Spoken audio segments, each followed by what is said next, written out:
السلام علیکم ورحمۃ اللہ وبرکاتہ۔ بسم اللہ الرحمن الرحیم۔ مالدار ہونے کے نبوی نسخے یعنی حدیثیں۔ حضرت انس رضی اللہ تعالی عنہ سے روایت ہے کہ حضور صلی اللہ علیہ وسلم نے ارشاد فرمایا کہ صدقہ پروردگار کے غصے کو بجھاتا ہے اور بری موت کو منع کرتا ہے۔ یہ ترمذی کی حدیث ہے۔ دنیا اور آخرت کی مصیبتوں سے محفوظ رہنے کے لیے صدقہ کرنا بھی بڑی اکثیر ہے۔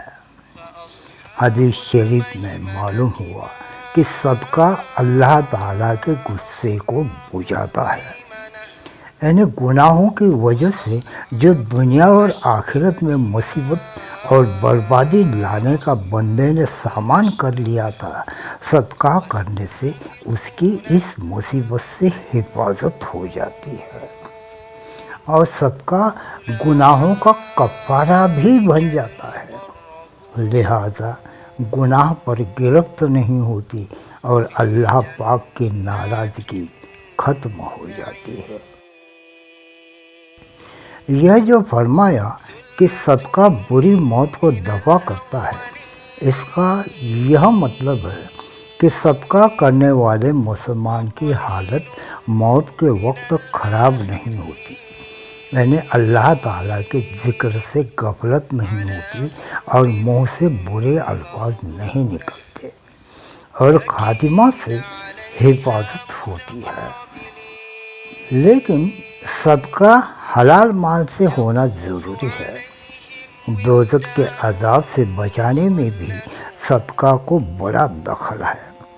ایک حدیث میں ارشاد ہے، دوزخ سے بچو اگرچہ کھجور کا ایک ٹکڑا ہی صدقہ کر کے کیوں نہ ہو۔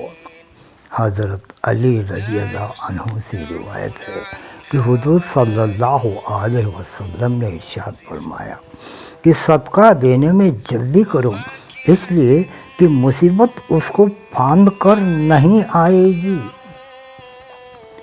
ابھی تنگی کو فرحت میں بدلنے کی دعا یہاں پہ بتائی جاتی ہے۔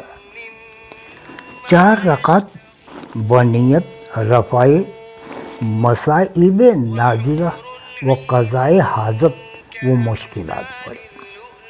اول رکعت میں سورہ فاتحہ کی لا الہ الا انت سبحانک انی کنت من الظالمین فاستجبنا لہ ونجیناہ من الغم وکذالک ننجی المؤمنین 100 مرتبہ، اور دوسری رکعت میں بعد از فاتحہ کے رب انی مسنی الضر وانت ارحم الراحمین 100 بار پڑھیں، اور تیسری رکعت میں بعد از فاتحہ افوض امری الی اللہ ان اللہ بصیر بالعباد 100 مرتبہ پڑھیں۔ چوتھی رکعت میں بعد از فاتحہ حسبنا اللہ و نعم الوکیل نعم المولا و نعم النصیر 100 مرتبہ پڑھیں، اور سلام پھیرنے کے بعد 100 مرتبہ رب انی مغلوب فانتصر پڑھ کر مشکلات تکمیل ارادہ کے لیے دل سے دعا بحضور قلب مانگے، انشاءاللہ تھوڑے عرصے میں عمدہ نتائج ظاہر ہوں گے۔ 100 کا عدد گننے کے لیے تسبیح ہاتھ میں لے سکتے ہیں، ہاتھ باندھے نماز میں بھی شمار کر سکتے ہیں۔ ابھی پریشانیوں کو دور کرنے کی دعا بھی یہاں ہم بتاتے ہیں۔ حضرت انس ابن مالک رضی اللہ عنہ فرماتے ہیں کہ نبی کریم صلی اللہ علیہ وسلم کو جب کوئی رنج و غم پیش آتا تو یہ فرماتے، یا حیو یا قیوم برحمتی کا استغیث، اے زندہ اور باقی رہنے والے تیری رحمت سے میں استغاثہ کرتا ہوں. یہ نسائی حاکم کی حدیث ہے. ابھی حصول رزق کی دعا ہے. ابھی یہ عمل ہے. پہلا عمل ہم آپ کو بتاتے ہیں، حصول رزق کے لیے اعمال. آج ہر شخص رزق کی تنگی کا رونا روتا ہے. اب وہ مالی پریشانی کیسے ختم ہو؟ اس کے علاج کے لیے سرکار صلی اللہ علیہ وسلم کے چند اعمال اور دعائیں بتائی گئی ہیں. ان پر عمل کرنے سے انشاءاللہ ہماری پریشانی دور ہو جائے گی. کیونکہ بادشاہ کی بات تو جھوٹی، مگر مخبر صادق صلی اللہ علیہ وسلم کی بات جھوٹی نہیں ہو سکتی. پہلا عمل استغفار کی کثرت. اللہ تعالیٰ کا ارشاد ہے، یہ سورہ نوح کی آیتیں 10، 11 اور 12 میں آتی ہیں.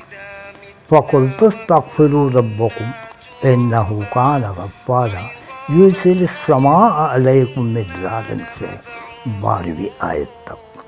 تو میں نے کہا اپنے رب سے معافی مانگو، وہ بڑا معاف کرنے والا ہے، تم پر شرلاٹے یعنی موسلادھار بارش کی مہ بھیجے گا. یہ حدیث ہے. اور کنز الایمان پارہ 29 نوح آیت کی آیت نمبر 11 ہے. وہ موسلادھار بارش بھیج دے گا، یعنی تمہارے لیے رزق کے دروازے کھول دے گا اور تمہارے مال میں برکت دے گا. یہ سورہ نوح کی جو آیتیں ہیں، آیت نمبر 10 اور 11 اور 12 کا ہمیشہ ورد کرتے رہیں. یہ وہ عمل ہے جو رزق کی تنگی سے نجات کے لیے اللہ نے اپنے محبوب کی امت کو خود بتایا ہے. یہی عمل حضرت علی رضی اللہ عنہ اور حسن بصری رحمۃ اللہ علیہ سب لوگ بتاتے تھے. ان حضرات کے پاس جو بھی رزق کی تنگی کی شکایت کرتا ہے، یہ حضرات ان کو استغفار کی کثرت سے تاکید کرتے تھے. دوسرا عمل گناہوں سے بچنا. طبرانی نے حضرت معاذ ابن جبل رضی اللہ عنہ سے روایت کیا ہے. انہوں نے فرمایا کہ میں نے نبی کریم صلی اللہ علیہ وسلم کو یہ فرماتے ہوئے سنا کہ اے لوگو، تم تقوی کو تجارت بنا لو تو تمہیں بغیر تجارت وہ بوزات کے رزق ملے گا. پھر یہ آیت پڑھی، وَمَن يَتَّقِ اللَّهَ يَجْعَل لَّهُ مَخْرَجًا وَيَرْزُقْهُ مِنْهُ حَيْثُ لَا يَحْتَسِبُ. اور فرمایا کہ اے ابو ذر، اگر تمام آدمی اس پر عمل کر لیتے تو یہ آیت سب کو کافی ہو جاتی. اور امام احمد و نسائی نے، ابن ماجہ نے حضرت ثوبان رضی اللہ عنہ سے روایت کی ہے کہ رسول اللہ صلی اللہ علیہ وسلم نے فرمایا کہ بعض مرتبہ بندہ کسی گناہ کا مرتکب ہوتا ہے تو اس کی وجہ سے رزق میں محروم کر دیا جاتا ہے. تیسرا عمل نماز کا اہتمام و پابندی. وَأْمُرْ أَهْلَكَ بِالصَّلَاةِ وَاصْطَبِرْ عَلَيْهَا لَا نَسْأَلُكَ رِزْقًا نَحْنُ نَرْزُقُكَ وَالْعَاقِبَةُ لِلتَّقْوَىٰ. اپنے اہل عیال کو نماز کا حکم کرو اور اس پر جمے رہو. ہم تم سے رزق نہیں مانگتے، میں ہی تم کو بھی رزق دیتا ہوں، اور انجام خیر اہل تقوی کے لیے ہے. چوتھا عمل صدقہ و خیرات. حضرت ابو ہریرہ رضی اللہ عنہ سے روایت ہے کہ نبی کریم صلی اللہ علیہ وسلم نے ارشاد فرمایا، اللہ تبارک و تعالیٰ کا ارشاد مبارک ہے، فرمایا اے ابن آدم، تو راہ خدا میں خرچ کر، میں تجھ پر خرچ کروں گا. یہ صحیح مسلم کی حدیث ہے، جلد نمبر 2 صفحہ نمبر 690. اللہ کے راہ میں خرچ کرنے والے کے لیے رزق کے ملنے کی کتنی مضبوط اور پختہ ضمانت ہے. راضی کے حقیقی خود اللہ تعالیٰ وعدہ فرما رہا ہے۔ پیارے نبی صلی اللہ علیہ وسلم کے پیارے صحابی حضرت ابو ہریرہ رضی اللہ عنہ روایت کرتے ہیں کہ آقا صلی اللہ علیہ وسلم نے ارشاد فرمایا، انفیق یا بلال و تخشا من العرش اقلالا۔ یہ بہقی کی حدیث ہے۔ اے بلال رضی اللہ عنہ، خرچ کرو اور عرش والے سے تنگی کا اندیشہ نہ رکھو۔ پانچواں عمل، اللہ تعالیٰ پر توکل۔ ابو لیث سمرقندی رحمۃ اللہ علیہ نے لکھا ہے کہ حضور اکرم صلی اللہ علیہ وسلم نے فرمایا، اگر تم اللہ تعالیٰ پر توکل کرو جیسا کہ توکل کرنے کا حق ہے تو تمہیں وہ اس طرح روزی دے گا جیسے پرندوں کو دیتا ہے کہ وہ صبح خالی پیٹ ہوتے ہیں اور شام کو پیٹ بھر کر جاتے ہیں۔ ہر مقصد میں کامیابی کے لیے تدبیر کرنا ضروری ہے۔ تدبیر کے بغیر کوئی شخص بھی مقصد تک پہنچنے میں کامیاب نہیں ہوتا۔ علامہ امام غزالی رحمۃ اللہ علیہ فرماتے ہیں، جو شخص توکل کا مفہوم یہ سمجھے کہ بس زمین پر پڑا رہے اور کسب معاش کی تدبیر اختیار نہ کرے، وہ جاہل ہے۔ حضرت مولانا شاہ عبد الغنی رحمۃ اللہ علیہ فرماتے ہیں کہ آدمی کو چاہیے کہ تدبیر تو ضرور کرے مگر بھروسہ تدبیر پر نہ کرے، کیونکہ تدبیر تو صرف ایک بھیک کا پیالہ ہے اور دینے والا حق تعالی شانہ ہے۔ جس طرح اللہ جل جلالہ کی شان کی کوئی حد نہیں، ویسے ہی اس کے رزق کے دروازے کی بھی کوئی حد نہیں۔ چھٹا عمل، شکر کی کثرت۔ شکر کرنے پر اللہ تعالیٰ نے مزید عطا کرنے کا وعدہ فرمایا اور بغیر استثناء کے یہ بات فرمایا، چنانچہ ارشاد فرمایا، لئن شکرتم لازیدنکم۔ یہ سورہ ابراہیم کی آیت کا ٹکڑا ہے۔ اگر تم شکر کرو گے تو میں تو مزید ضرور دوں گا۔ ساتواں عمل، رزق کی ناقداری سے بچے۔ عمدۃ الاحکام وغیرہ میں لکھا ہے کہ فرمایا نبی کریم صلی اللہ علیہ وسلم کی، جو شخص دسترخوان پر کھانے کے گرے ہوئے ریزے کھاتا ہے وہ ہمیشہ فراخی رزق میں رہتا ہے۔ اور حضرت جابر رضی اللہ عنہ سے روایت ہے کہ نبی کریم صلی اللہ علیہ وسلم نے فرمایا کہ اگر تمہارا کوئی لقمہ گر جائے تو اس کو اٹھا لو اور جو کچھ اس پر لگا ہے اس کو صاف کر کے کھا لو اور اسے شیطانوں کے واسطے نہ چھوڑو۔ یہ حدیث میں بتایا ہوا علاج تکبر کو بھی توڑتا ہے۔ آٹھواں عمل، حسن اخلاق اور خدمت۔ حضرت انس ابن مالک رضی اللہ عنہ روایت کرتے ہیں کہ رسول اللہ صلی اللہ علیہ وسلم نے ارشاد فرمایا، جس شخص کو وہ پسند ہے کہ اس کی عمر دراز کی جائے اور اس کے رزق کو بڑھا دیا جائے، اس کو چاہیے کہ اپنے والدین کے ساتھ اچھا سلوک کرے اور رشتہ داروں کے ساتھ صلہ رحمی کرے۔ فکر اور فاقے سے حفاظت کی دعائیں اور اعمال قرآن کریم کی روشنی میں سورہ واقعہ کی فضیلت۔ پہلا عمل، حضور اکرم صلی اللہ علیہ وسلم نے ارشاد فرمایا کہ جو شخص ہر رات کو سورہ واقعہ پڑھے اس کو کبھی فاقہ نہیں ہوگا۔ حضرت ابن مسعود رضی اللہ تعالی عنہ اپنے بیٹیوں کو حکم فرماتے تھے کہ ہر شب میں اس سورت کو پڑھو۔ سورہ اخلاص کی برکت۔ دوسرا عمل، حضور اکرم صلی اللہ علیہ وسلم نے فرمایا کہ جو شخص اپنے گھر میں داخل ہونے کے وقت سورہ اخلاص یعنی قل هو اللہ احد پڑھ لیا کرے تو یہ سورت اس گھر والوں سے اور اس کے پڑوسیوں سے بھی فکر فاقہ دور کرے گی۔ دنیا ذلیل ہو کر آئے گی۔ یہ تیسرا عمل، ایک شخص نے آ کر حضور صلی اللہ علیہ وسلم سے فکر و فاقے کی شکایت کی تو سرکار صلی اللہ علیہ وسلم نے فرمایا سبحان اللہ العظیم و بحمدہ سبحان اللہ العظیم استغفر اللہ۔ یہ کلمہ صبح کی نماز کے بعد 100 مرتبہ پڑھ لے گا تو دنیا ذلیل ہو کر تمہارے سامنے آئے گی۔ اسی طرح جو شخص کھانے سے پہلے اور کھانے کے بعد میں بھی ہاتھ دھوئے گا اس کا رزق زیادہ ہو جائے گا۔ یہ ابن ماجہ کی حدیث ہے۔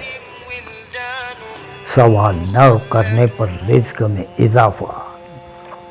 چوتھا عمل، حضرت ابن مسعود رضی اللہ تعالیٰ عنہ فرماتے ہیں کہ جناب رسول اللہ صلی اللہ علیہ وسلم نے ارشاد فرمایا جس کو فکر و فاقہ لاحق ہو اور اس نے لوگوں سے مانگنا شروع کر دیا تو اس کا فاقہ کبھی ختم نہیں ہوگا، اور جس شخص کو فکر و فاقہ لاحق ہوا اس نے اپنی حاجت اللہ کے سامنے رکھی تو اس کے لیے قریب ہے کہ اللہ تعالیٰ اس کو فوری رزق عطا فرمائے گا یا کچھ تاخیر سے۔ یہ ابو داؤد اور ترمذی کی حدیث ہے۔ مال تجارت میں برکت کی دعا۔ پانچواں عمل، رسول اللہ صلی اللہ علیہ وسلم نے حضرت زبیر رضی اللہ عنہ سے فرمایا کہ کیا تو چاہتا ہے کہ جب تو سفر کے لیے نکلے تو اپنے ساتھیوں سے حالت اور سہولت میں بہتر ہو اور توشہ میں بھی ان سے بڑھ کر ہو؟ انہوں نے عرض کیا کہ ہاں آقا صلی اللہ علیہ وسلم نے ارشاد فرمایا تم ان 5 صورتوں کو پڑھ لیا کرو۔ 1، قل یا ایھا الکافرون، یہ پوری صورت پڑھو۔ 2، اذا جاء نصر اللہ، یہ پوری صورت پڑھو۔ 3، قل هو اللہ احد، یہ پوری صورت پڑھو۔ 4، قل اعوذ برب الفلق، یہ پوری صورت پڑھو۔ اور 5، قل اعوذ برب الناس، یہ پوری صورت پڑھو۔ ہر ایک صورت کو بسم اللہ سے شروع کرو اور بسم اللہ پر ختم کرو۔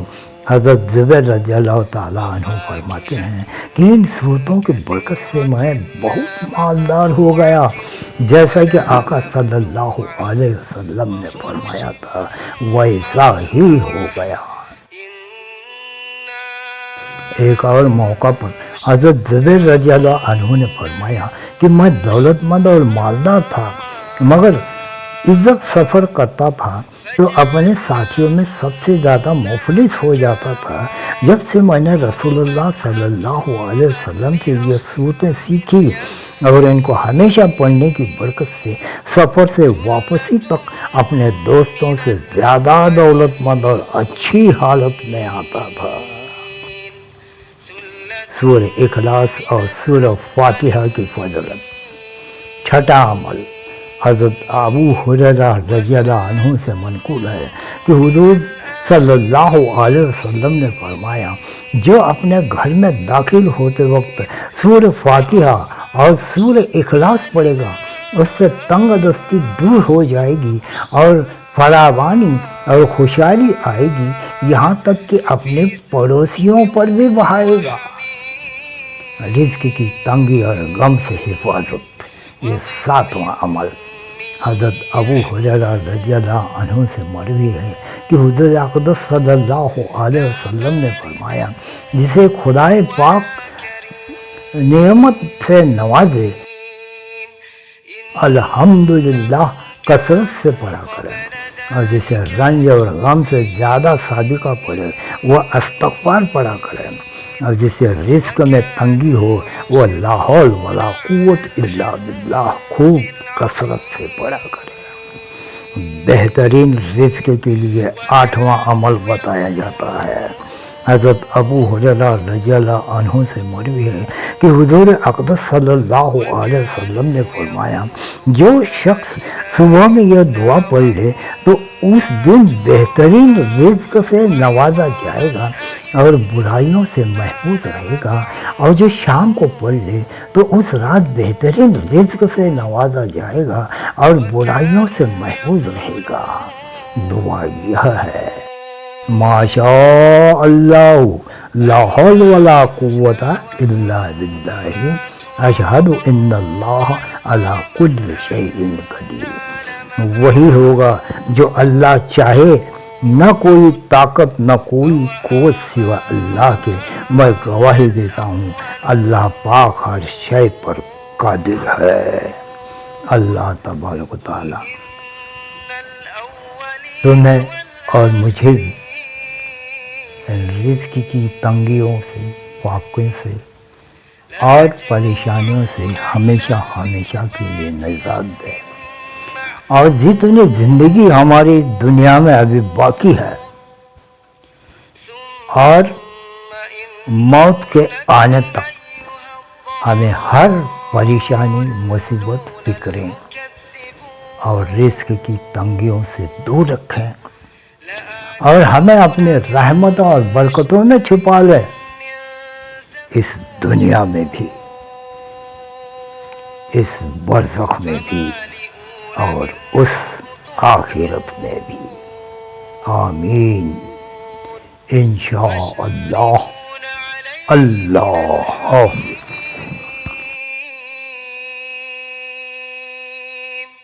فشاربون شرب الهيم